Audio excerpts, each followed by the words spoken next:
네, 안녕하세요. 행복한 재테크 진행의 박보경입니다. 100세 시대를 살아가는 여러분의 행복한 노후를 위해서 오늘도 다양한 부동산 얘기로 가득 채워놨습니다. 끝까지 저희와 함께해 주시고요. 평소 부동산 관련해서 궁금한 내용이 있으셨다면 전화 주십시오. 1544-8520 저희 생방송 중에 무료로 활짝 열어놨으니까요. 여러분들의 많은 참여 기다리고 있겠습니다. 자, 행복한 재테크 오늘 순서 시작하겠습니다. 함께 하실 전문가부터 만나보시죠.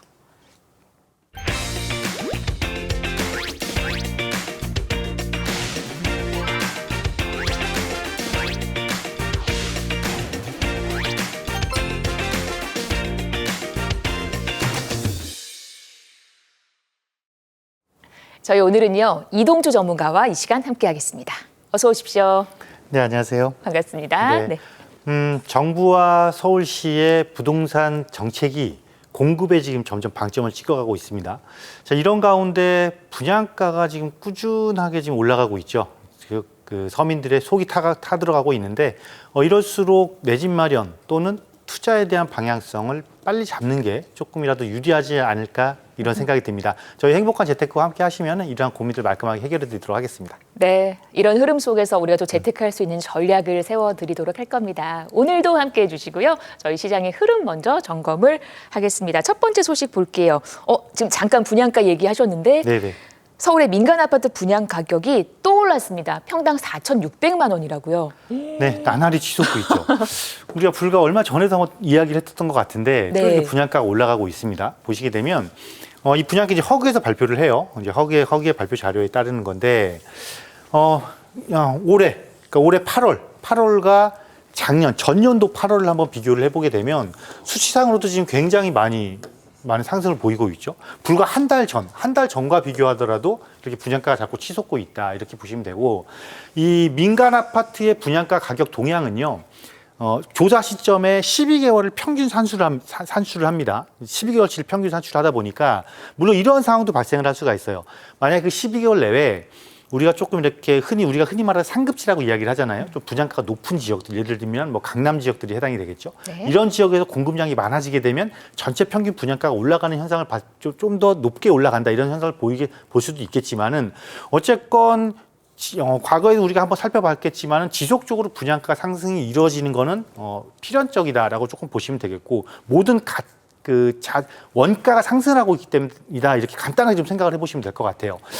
그리고 또 주목해 볼 것은 이 분양가, 평균 분양가보다 분양가가 또 면적별로도 이렇게 나눠집니다. 면적별로도 분양가 상승 추이가 조금 달라지는데, 아무래도 비용이 많이 투입될 수밖에 없는 소형 면적, 즉 60제곱미터 이하의 경우에는 이 평균 가격보다도 더 높은 분양가 상승을 보이고 있는 추세다 이렇게 보시면 됩니다. 자, 이렇게 분양가가 높아진다라는 거는 결국은 이러한 것들도 의미를 하겠죠.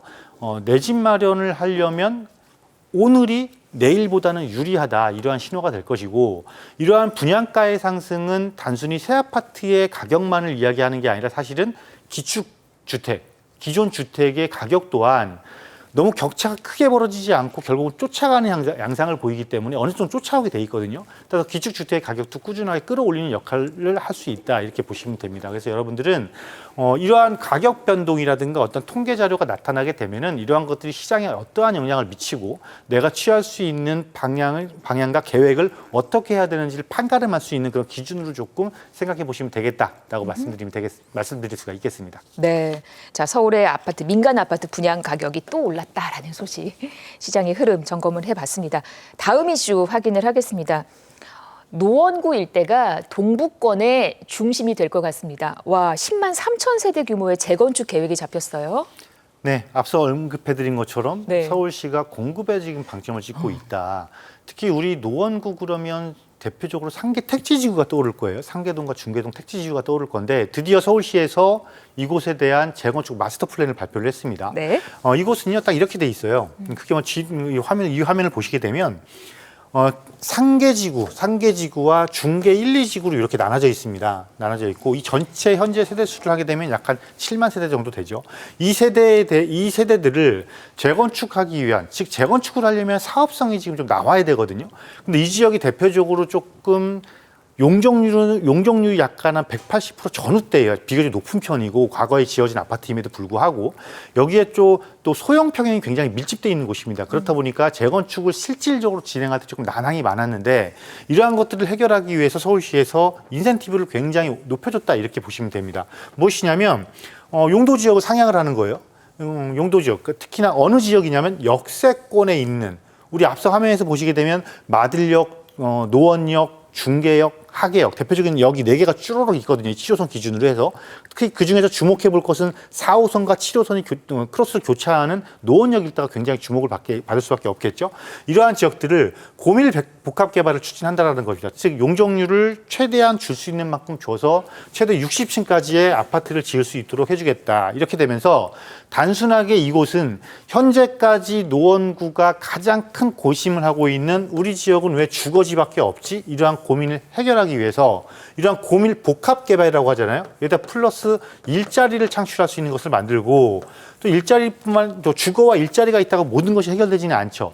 노원과 창동 역세권을 개발하면 역세권 개발을 하면서 여기에 플러스 뭐냐면 문화까지 아우러지는 즉 굉장히 살기 좋은 도시로 변신시키겠다는 기본 밑바탕이 마련됐다 이렇게 보시면 되겠습니다.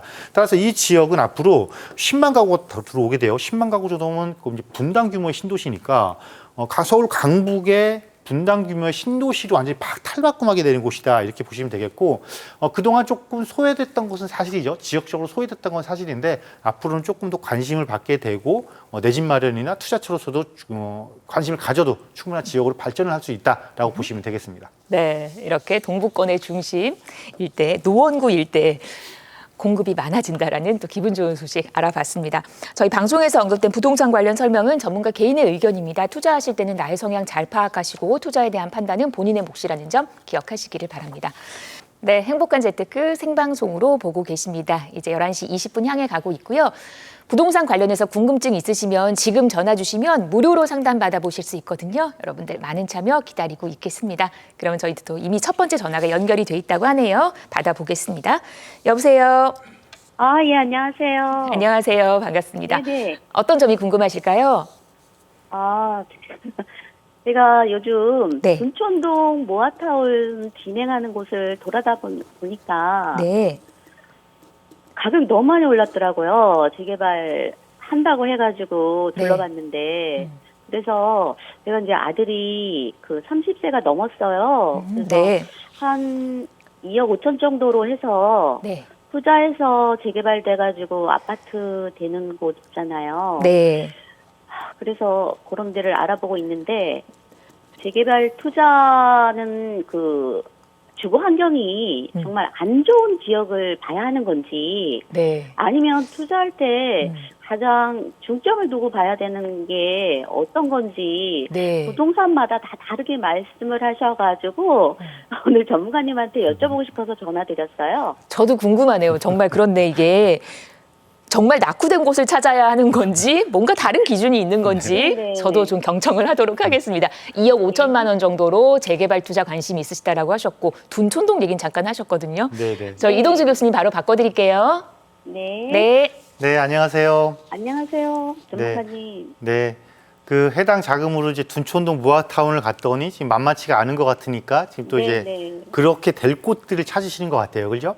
네. 네, 그러면서 봤더니 여기저기를 다녀봤더니 하는 말이 뭐라고 그랬지? 아까 주거 환경이 열악한 곳. 열악한 데를 가야 된다. 주거 환경이 빨리 된다. 네, 열악해야 된다. 네. 또 무슨 말 하던가요? 또 그리고 그건 아니고 네. 그냥 재개발 단계가 조금 이렇게 진행되는 거 네. 주민들이 이렇게 동의가 많이 된 곳이 빨리 된다. 네. 이렇게 말씀하시는 중개업소도 있고. 네네. 그래서 어디를 해야 될지 갈피를 못 찾겠더라고요. 자, 먼저 우리가 재개발이라는 기본 속성을 생각을 해보시면 되겠어요. 딱 기준점이 있을 거잖아요. 네. 그래서 재개발을 하기 위해서는 기준이 되는 법이라는 게 존재를 해요.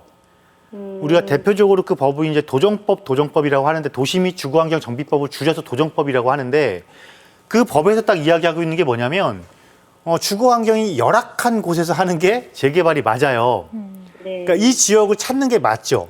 이 지역을 찾는 게 맞는데 이게 100%또 정답은 아니에요. 왜냐하면 주거 환경이 열악한데 재개발의 사업 중에 주거 환경 개선 사업이라는 게 있어요. 이거는 뭐냐면 보존, 개량, 관리를 하는 사업도 포함이 돼 있단 말이에요. 이 열악한 곳에서 하는 사업 중에는. 이런 곳들은 가게 되면 우리가 익숙히 알고 있는 전면 철거해서 새로 아파트를 짓는 거 있잖아요. 네. 이거하고 또 거리가 먼 곳이에요. 그곳은. 대표적인 게 뭐냐면 혹시 요즘 휴먼타운이라고 들어보셨죠? 네. 네, 뭐 어떤 일정 지역을 휴먼타운으로 지정을 해서 내가 내 땅을 개발하거나 리모델링을 할 때 저리의 이자를 대출해주고 지원을 해주는 공공 지원을 조금 해주는 이런 제도가 있단 말이에요. 네. 그런 곳들도 가서 보면 주거 환경이 굉장히 열악해요. 그래서 이 주거 환경이 열악하다가 100% 정답은 아니고 주거 환경이 열악한데 어떤 것이 무엇이 열악한지를 봐야 돼. 무엇이. 그래서 무엇이 열악한지 기본적으로는 생활 인프라가 가장 우리가 해당이 될 것이고요. 여기에 또 교통의 불편함 그리고 뭘 보시면 되냐면 과소필지라고 있어요. 과소필지. 그러니까 필지의 면적이 작은 것들. 그러니까 그 필지에는 건축을 할 수가 없는 거예요. 이 필지만 가지고는. 그런 것들이 모여 있고 우리가 접도율이라고 그러거든요.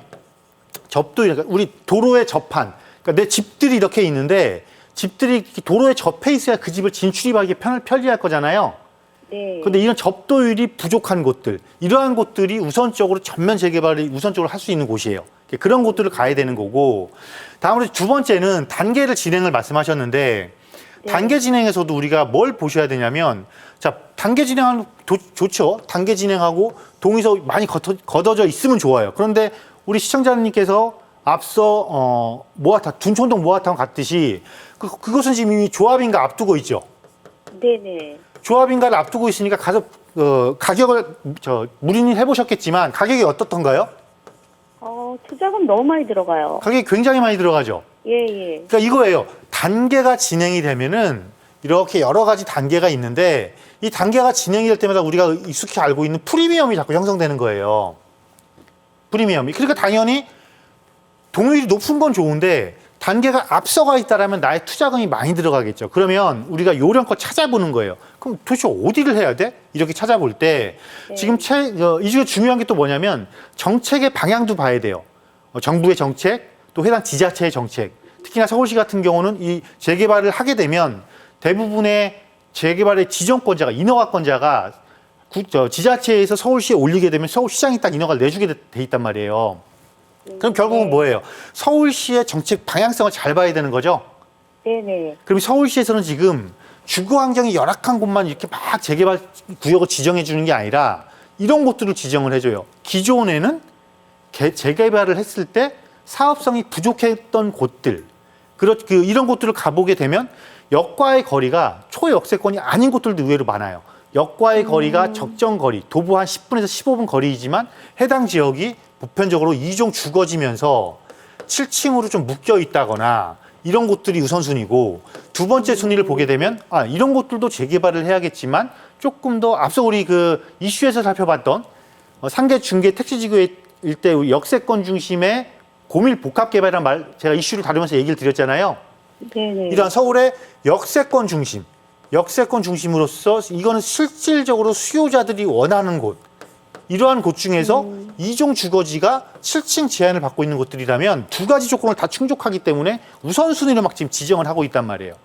그래서 이런 곳들을 찾아보시는 게 좋아요. 그래서 이게 뭐냐면 열악은 해 있지만 지금의 기준은 앞서 제가 그 법이 존재를 한다고 했는데 그 법의 기준은 뭐냐면 결국은 제일 먼저 노후도예요. 노후도를 따지는데 전체가 전부 다 노후도가 100%야 이게 아니에요. 이 전체 어떠한 내가 개발할 수 있는 지역 내에서 60%가 30년 이상. 전 건축물이 30년 이상이 아니라 그 중에서 30년 이상의 비율이 30% 정도 되고 어떤 조건에서는 15% 정도 되고 그 해당 부동산의 유형이 단독주택이냐 공동주택이냐에 따라서 20년 이상이 해당이 돼도 어쨌건 전체 평균으로 60% 이상이면은 이런 재개발 구역 지정 요건이 해당이 된다라는 거예요. 그래서 이런 지역들을 서울 역세권 중심으로 한번 찾아보면 돼요. 첫 번째가 역세권 중심 찾아보면 되고 다음으로 두 번째를 뭘 살펴봐야 되냐면 왜냐면 서울의 역세권이요 300곳이 넘어요. 300곳이 넘고 그중에 다중역세권 즉 두 개의 노선 이상이 교차하는 곳들만 보더라도 100곳이 넘고요. 세계도선 이상이 교체하는 곳도 70곳이 넘거든요. 그럼 그 중에서 이 곳들의 급지가 높은 곳, 지역적 가치가 높은 곳을 우선적으로 선택을 하면 지금 해당 자금 가지고 충분히 접근이 가능하세요. 아, 그러니까 네. 좋은 지역이라고 먼저 딱 선을 긋지 마시고 좋은 지역에서도 내 자금을 갖고 할 수 있는 곳들을 먼저 찾아보시면 되는 거예요. 아시겠어요? 네. 근데 이런 것들이 너무 지금 굉장히 복잡하죠?